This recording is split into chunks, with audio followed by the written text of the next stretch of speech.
नमस्कार, स्वागत है आप सभी का UP triple S C ANM document verification से संबंधित जितने भी यहाँ पर प्रॉब्लम्स आपको आ रही हैं। एक चीज़ आप ध्यान दीजिएगा कि मैं देख रहा हूँ बहुत सारे ऐसे वीडियोज बताने वाले लोग हैं जिनका कोई भी मतलब नहीं है, जिन्होंने कभी यूपी ट्रिपल एस सी का शायद एग्ज़ाम दिया है कि नहीं दिया, कभी डॉक्यूमेंट वेरिफिकेशन कराया कि नहीं कराया। हमारा अभी 26 तारीख को डॉक्यूमेंट वेरिफिकेशन था लोअर पीसीएस का। इसके पहले भी हमने बहुत सारे exam UP triple S C के अलावा भी दिए हैं, यूपी ट्रिपल एस सी के भी एग्ज़ाम दिए हैं और बहुत तरह की चीज़ें हमने फेस की है। एक हमने आपको बताया था कि रजिस्ट्रेशन नंबर, रोल नंबर पहले एक ही चीज़ होता था, उसमें बहुत सारे लोगों का रिजल्ट रुक जाता था। फिर हमने बताया कि अब उसका सलूशन आयोग ने क्या निकाला है। इसी प्रकार से अन्य चीज़ें भी होती हैं। पहले जो है डॉक्यूमेंट में कोई छोटी से भी कोई गलती होती थी, तुरंत वहाँ पे रिजेक्ट करते थे, वहाँ पे तुरंत वापस घर जाइए। लेकिन अभी क्या है कि कुछ न कुछ सलूशन बताया जाता है आयोग की तरफ से। हाँ, अगर उस नियत समय में अगर आप उसका सलूशन नहीं अगर कर पाते हैं तो फिर वहाँ पे दिक्कत हो जाती है। तो समय मिलता है वहाँ पे आपको चीज़ें सुधारने के लिए। अब अगर वहाँ पे संभव ही ना हो, जैसे मान लीजिए कि आपको बनवाना है सरकारी से संविदा का अनुभव प्रमाण पत्र सीएमओ स्तर से, आपने किसी प्राइवेट का बनवा लिया है तो फिर वो मान्य कैसे होगा। थोड़ा सा आपको ये चीज़ ध्यान रखना होगा।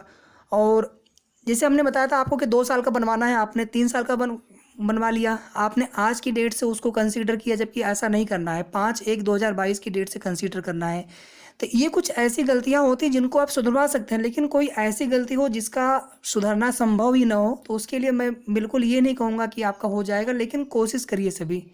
और अभी आपके चाहे कितने भी मार्क्स हों, नंबर हों, आप केवल डॉक्यूमेंट वेरिफिकेशन पे फोकस करें। कौन क्या कह रहा है वहाँ पे आप ध्यान मत दीजिए। और जो कुछ भी आपको डॉक्यूमेंट्स बनवाना है तुरंत बनवा लीजिए। आपके पास अधिकतम जो है 10 से 15 दिन का समय है आपके पास। फिर आप बाद में कहेंगे कि हमारे पास ये डॉक्यूमेंट्स नहीं या फिर हम बनवा नहीं पाए, तो फिर वहाँ पे हम न कुछ कर पाएंगे, न आप वहाँ पे कुछ कर पाएंगे। तो अभी समय है, अभी आप तुरंत बनवा लीजिए।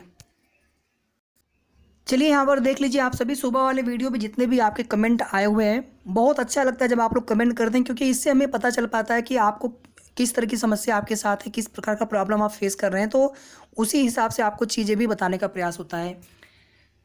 यहाँ पर देखिए एडमिट कार्ड में सिग्नेचर में कुछ यहाँ पर थोड़ी बहुत गलती है, तो उसकी वजह से देखिए दिक्कत नहीं होती है। आपका जो ओरिजिनल सिग्नेचर हो आप वही करें, हर जगह जहाँ भी करना आपको होता है। 2 तरह के सिग्नेचर करेंगे तो आपको समस्या होगी। अब यहाँ पर देखिए 2 साल 9 महीना हुआ था, 3 साल का फिल कर दिया है। आप आज की डेट से नहीं देखेंगे, आप देखेंगे 5/1/2022 की डेट से। ये मैं बहुत बार बता चुका हूँ, बिल्कुल आपको एकदम समझ लेना है। कोई भी आपको जो कुछ भी आपको देखनी है, अपनी अर्हता एलिजिबिलिटी देखनी हो, आपका अनुभव देखना हो, जाति निवास ईडब्ल्यूएस, सभी डॉक्यूमेंट्स आपके 5/1/2022 तक या उसके पहले के बने होने चाहिए। अगर उस डेट तक नहीं बने हैं तब क्या करेंगे, अभी आगे बात करेंगे उसको लेकर के। वीडियो को पूरा देखना है आप सभी को। तो आपके लिए बस एक सलूशन है कि आप एक प्रॉपर शपथ पत्र बनवाइए। अनुभव प्रमाण पत्र आप 2 वर्ष का ही बनवाइएगा, क्योंकि इस डेट तक आपको देखना है। आप आज की डेट से 3 साल का नहीं बनवाएंगे। ये सभी के लिए, जितने भी संविदा कर्मी, आप समझ लीजिए इसको अच्छे से कि लास्ट डेट तक आपको 2.5 साल का नहीं मिलेगा भाड़ा, आपको 2 साल का मिलेगा, 3 साल का मिलेगा। ऐसा तो कोई प्रावधान नहीं कि 4 महीने का है तो वहाँ पर भी 1 अंक मिल जाएंगे, 4×3=12, ऐसा तो है नहीं। 1 साल का 3 अंक है, मंथली ऐसा कुछ बताया नहीं गया। बाकी आप इस डेट तक अगर आपका 2 साल 9 महीना हुआ है तो आप 2 साल 9 महीने का बनवा लीजिए। 3 साल का नहीं बनवाएंगे, उसको आप राउंड फिगर नहीं करेंगे, अपने हिसाब से उसको आप नहीं बढ़ाएंगे। बाकी आप एक एफिडेविट लगा दीजिएगा। फॉर्म भरते समय जब आपने फॉर्म भरा होगा, आप मुझे सिर्फ इतना बताएं कि उसमें क्या लिखा था। 2 साल 3 साल ऐसे ही भरना था कि वहाँ पे मंथ भी आपको भरना था? तो वहाँ पे केवल आपको ईयर भरना था। जब केवल ईयर भरना तो फिर आप मंथ के चक्कर में क्यों पड़े हैं? यहाँ तक देख लीजिए, अगर 3 साल कंप्लीट नहीं हुआ है तो उसको आप 2 साल ही मान के चलिए, 2 साल का बनवा लीजिए आप। और 2 साल के लिए आप एक एफिडेविट लगा दीजिएगा कि हमें 2 साल का ही भारांक मिलना चाहिए, गलती से हमने 3 साल का लगा दिया है। अनुभव प्रमाण पत्र, उसके साथ में शपथ पत्र आपका, एफिडेविट आपका, हलफनामा, जो भी आप कह लीजिए उसको, वो होना चाहिए, नोटरी कह लीजिए इसको आप। ठीक है, तो उम्मीद करता हूँ कि संविदा कर्मी के जितने भी यहाँ पर कैंडिडेट्स हैं, आपको ये चीज़ें समझ में आ गई होंगी। सभी के लिए काम का है। देखिए कास्ट सर्टिफिकेट या डोमिसाइल सर्टिफिकेट बहुत पुराना है। मैं ये नहीं कहूँगा कि आपका चल जाएगा, लेकिन आयोग जो है वहाँ पे सलूशन देखता है कि नहीं, यहाँ पर क्या हो सकता है।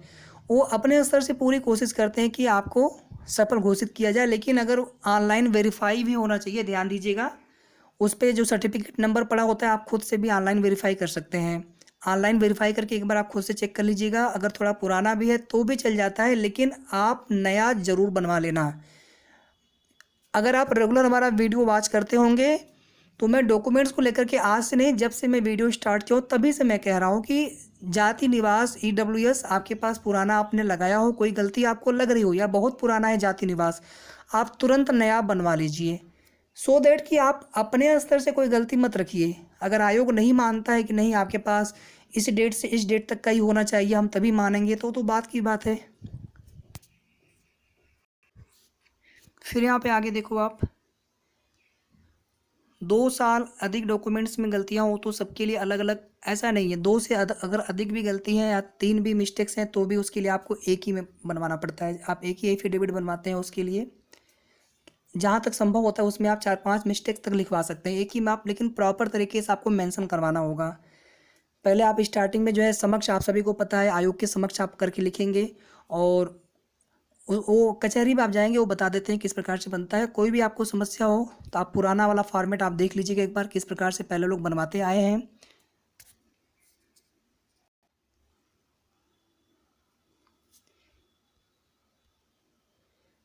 इसके लिए नहीं बनवाना पड़ता है, यहाँ पर केवल बस वो समस्या आपको आएगी कि जो जाति है आपका वो आपके पिता की साइड का निर्गत होना चाहिए।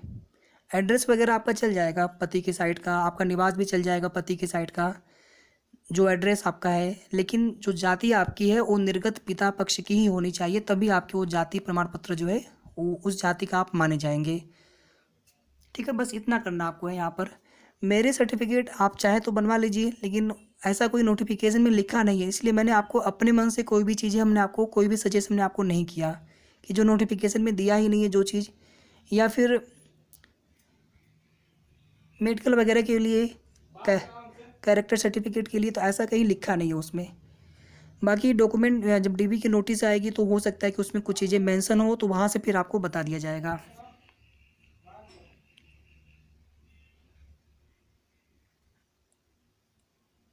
देखिए अदर स्टेट वालों को पहली बात तो जो भी आपका एक्सपीरियंस होगा संविदा वाला वो UP स्टेट का चलेगा, पहली बात। दूसरी बात, आपको रिजर्वेशन नहीं मिलेगा अगर आपके माता पिता निवासी हैं UP से किसी अदर स्टेट के। ठीक है, बाकी तीसरी चीज़ उसमें, अब जो भी आपको यहाँ पर समझ में आ रहा हो, लेकिन जो चीज़ें बिल्कुल क्लियर हैं, अब ऐसा नहीं कि आप MP के हैं आपके माता पिता निवासी फिर भी आपको आरक्षण मिलेगा, ऐसा नहीं है, ऐसा पॉसिबल नहीं है। और आपने MP का लगा दिया है अपना एक्सपीरियंस, या वहाँ का आपका संविदा वाला है, तो वो नहीं चलेगा। देखिए एग्ज़ाम कुछ ज़्यादा लोगों ने दिया होगा, कुछ लोगों की OMR में दिक्कत आई होगी 100%, चाहे वो संख्या 200 हो, 300 हो, 400, 500 जितनी भी हो। तो जितने लोगों का OMR बिल्कुल सही सही चेक हुआ है, तो उतने लोगों को यहाँ पर सबको जो है मौका मिला है, और सबका जो है यहाँ पर रिजल्ट आया हुआ है कि आप क्वालिफाइड है फॉर नेक्स्ट स्टेज DB, ऐसा लिखा है। OMR रिजेक्ट हुआ है कुछ लोगों का। ठीक है, जैसे मान लीजिए किसी का रजिस्ट्रेशन नंबर रोल नंबर दोनों में, आप डिटेल में ही सुन लीजिए, रजिस्ट्रेशन नंबर रोल नंबर दोनों में गलती हो गई है वो, तो फिर वहाँ पे रिजल्ट कैसे आएगा? दोनों में से अगर एक भी सही था तो 100% रिजल्ट आया है। क्वेश्चन बुकलेट नंबर सीरीज दोनों में गलती कर दी आपने, वहाँ पर भी दिक्कत हो सकती है। दोनों में से कोई एक भी सही था तब भी आपका रिजल्ट आया होगा। इसी प्रकार से सिग्नेचर वगैरह में थोड़ा बहुत गलती रहा होगा, उससे कोई दिक्कत नहीं, उससे आपका रिजल्ट आता है।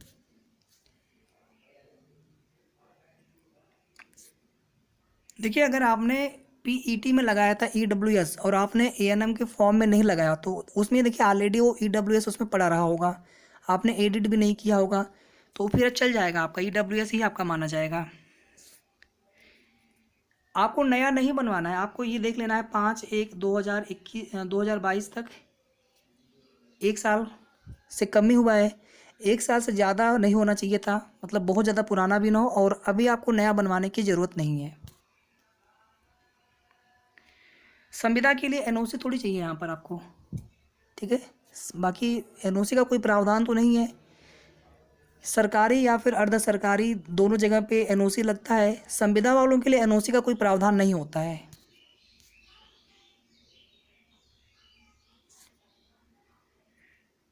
देखिए पहली बात तो जो 1 साल कंप्लीट हुआ है, आप कब से देख रहे हैं? आप आज की डेट से मत देखिएगा। मैं बार बार कह रहा हूँ कि आपको देखना है 5/1/2022 की डेट से। इस डेट तक आप देख लेना कि 1 साल से ज़्यादा ना हुआ हो। ठीक है, समझ में आ गया होगा उम्मीद करता हूँ।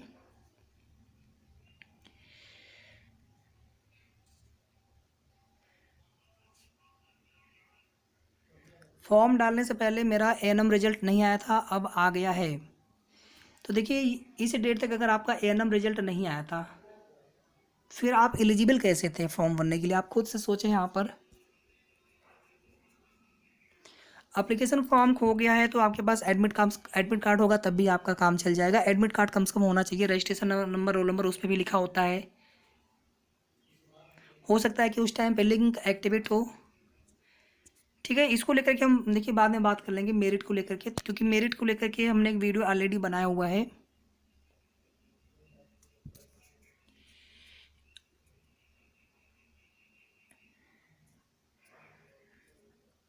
आपका चल जाएगा बिल्कुल, आप नया क्यों बनवाएंगे? 5/1/2022 तक अगर आपका 3 साल या 3 साल से कम है तो फिर आपको बिल्कुल पूछने की ज़रूरत नहीं है। इस डेट से आप देखना, इस डेट तक इसके पहले का बना हो और इस डेट तक 3 साल से ज़्यादा अगर अवधि है तो उस स्थिति में आप नया ज़रूर बनवा लेना। कोई भी छोटी से छोटी गलती आपको लगे, आप उसके लिए एफिडेविट तुरंत बनवा लीजिएगा। और जो 2 साल का आपने 3 साल भर दिया है तो आप 2 साल का अनुभव प्रमाण पत्र बनवाएं और एक एफिडेविट साथ में ज़रूर आपको लगाना है कि हमने गलती से 3 साल डाल दिया है फॉर्म में। एनओसी का कोई प्रावधान तो नहीं है, एनओसी कहीं लिखा नहीं है कहीं नोटिफिकेशन में। उसमें ये लिखा है कि अगर आप कहीं पे सरकारी या फिर अर्ध सरकारी नौकरी कर रहे हो तो आपको एनओसी देना अनिवार्य होता है। संविदा वालों के लिए एनओसी का कोई प्रावधान वहाँ पे लिखा नहीं है। बाकी बनवाना चाहे तो आप बनवा लीजिए, मैं ये नहीं कह रहा हूँ कि आप न बनवाएं, क्योंकि ऐसा कुछ उसमें मेंशन है नहीं नोटिफिकेशन में। सरकारी या फिर अर्ध सरकारी के लिए एनओसी चाहिए होता है। जाति जून में हो जाएगा 10 मंथ। तो इससे आपको क्या दिक्कत है? आपको 5/1/2022 तक देखना है और आपका 10 मंथ ही हो रहा है ना, 3 साल के लिए वैलिडिटी होती है। अगर आपने 3.5 साल तक संविदा पर किया है तो आपको फिर आपने फॉर्म में फिलअप किया होगा इसकी डिटेल, और आपको फिर इसका एक्सपीरियंस लेटर भी बनवाना होगा तो आपको इसका फ़ायदा मिलेगा।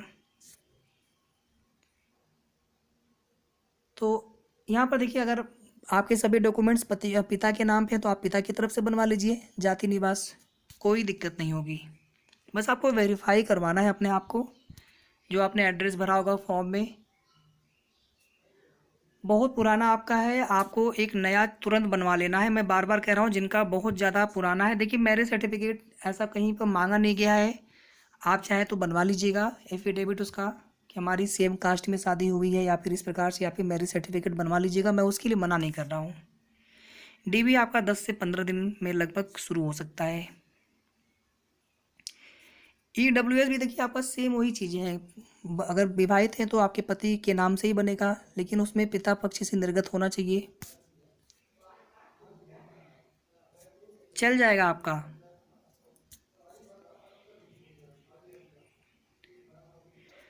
कुमारी और शादी के बाद देवी, शादी से पहले कुमारी लगा होता है नाम में और शादी के बाद देवी, वो कोई गलती कोई त्रुटि नहीं होती है। सरनेम अगर नहीं है तो फिर वो गलती है भैया, सरनेम तो होना चाहिए ना। ये कोई ऐसा तो है नहीं कि इसे नहीं लगाएंगे या लगाएंगे, ये आपका हर जगह एक रहना चाहिए। आप तुरंत एफिडेविट बनवा लीजिए इसके लिए बिना सोचे, या आप भी एफिडेविट बनवा लीजिए।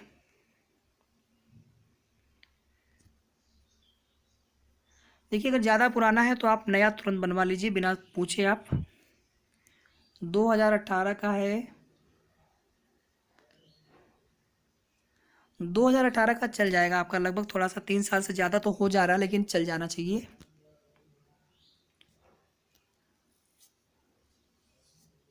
नहीं नहीं, अगर आपका पिता पक्ष से है पहले का तो आप वही लगाइए, जो आपने फॉर्म भरते समय आपके पास जो कुछ भी था ना आप वही लगाइए, कोई दिक्कत नहीं। ऐसा नहीं कि बाद में शादी हुई तो हम फिर अब पति वाला चले लगाने चले, ऐसा कुछ नहीं होता है। ऐसा कुछ नहीं है। अभी फॉर्म भरते समय आपके पास जो भी डॉक्यूमेंट्स थे उस समय आपने जहाँ से भी जैसे भी बनवाया था, शादी अगर पहले की हुई थी तब तो पिता वाला ही आपको पिता पक्ष से निर्गत जाति चाहिए। शादी नहीं हुई थी अगर तो फिर पिता वाला आपका चल जाना, पिता वाला प्रमाण पत्र आपके पास होने चाहिए।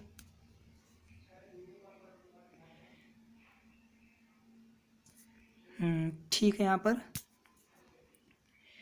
थोड़ा सा अगर आप वीडियो को पूरा ध्यान से अगर आप सुनेंगे तो आपको ज़रूर जो है सलूशन मिल जाएगा, लेकिन अगर आप वीडियो स्किप करते जाएंगे तो फिर आपको सलूशन नहीं मिलेगा।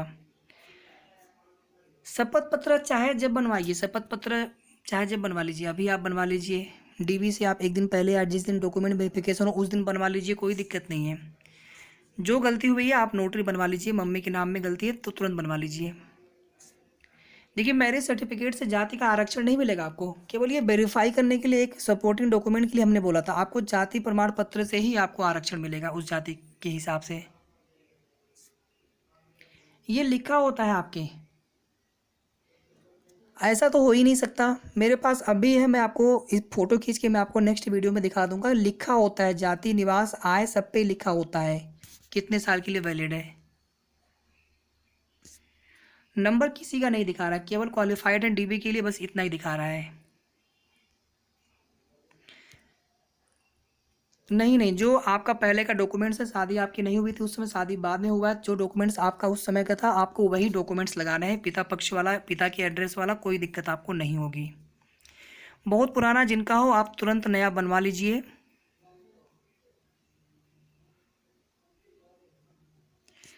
अगर आपने एससी फॉर्म में नहीं भरा है, आप एससी के हैं लेकिन आपने जनरल में आपने अप्लाई किया है फॉर्म में, तो आप फिर एससी का क्यों देंगे?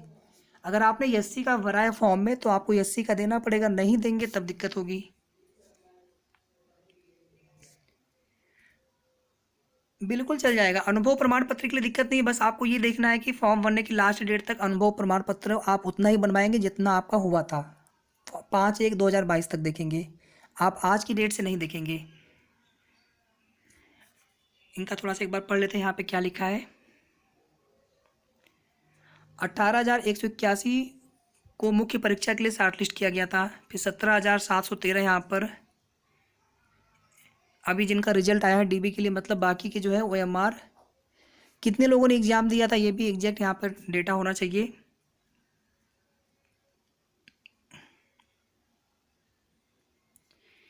ये सब कहाँ लिखा है ये बताइए, ये सब कहाँ लिखा है आपके नोटिफिकेशन में? ये गूगल पे कोई भी अपना लिख के चले जाते हैं, आप उसको लेकर के आप उसको ऑथेंटिक मानेंगे, ऑफिशियल मानेंगे, या फिर जो UPSSC ने बता रखा आप उसको मानेंगे? ये मैंने भी देखा, ये लोग अपने मन से वहाँ पे लिख रखे हैं, ऐसा कहीं पर भी नहीं है। प्राइवेट वाला नहीं चलेगा, आपको सरकारी का बनवाना है अपने ज़िले से, CMO स्तर से होना चाहिए।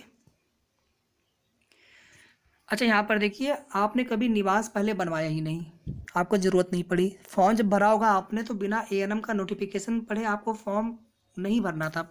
कोई भी आप फॉर्म भरने जाएंगे बिना नोटिफिकेशन पढ़े आप कैसे फॉर्म भरते हैं? उसमें नोटिफिकेशन में क्लियर लिखा हुआ है कि अगर आप उत्तर प्रदेश के मूल निवासी हैं तो आपको निवास प्रमाण पत्र लगाना ही लगाना है। ठीक है, तो आपके लिए बस एक सजेशन हमने यहाँ पे कमेंट भी कर दिया है, आपके लिए एक सजेशन है कि आप तुरंत जो है एक नया बनवा लीजिए। बाकी आयोग के ऊपर है, चल जाए तो अच्छा है। देखिए जाति और निवास तो सबको लगना है, ठीक है, निवास तो आपको चाहिए चाहिए।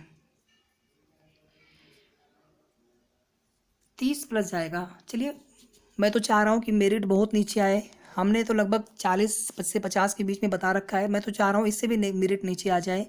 और शायद मुझे छोड़ करके शायद सभी ने 50-60 के ऊपर भी कुछ लोगों ने बता दिया है फाइनल मेरिट, जबकि उतना जाने की चांस दूर दूर तक नहीं है। ठीक है, तो यहाँ पर सारे कमेंट आपके कंप्लीट हो चुके हैं और उम्मीद करता हूँ कि वीडियो आप सभी पूरा देखते हैं। और कोई भी अगर अभी भी आपको समझ में ना आए या फिर कोई भी प्रॉब्लम, कोई भी छोटा से छोटा भी डाउट हो तो आप कमेंट करने में बिल्कुल भी संकोच ना करें। और वीडियो को आप सभी ज़रूर लाइक कर दिया करें, लाइक करने के बाद शेयर भी कर दिया करें। और अगर अभी तक आपने सब्सक्राइब ना किया हो चैनल को तो ज़रूर सब्सक्राइब कर लें। धन्यवाद।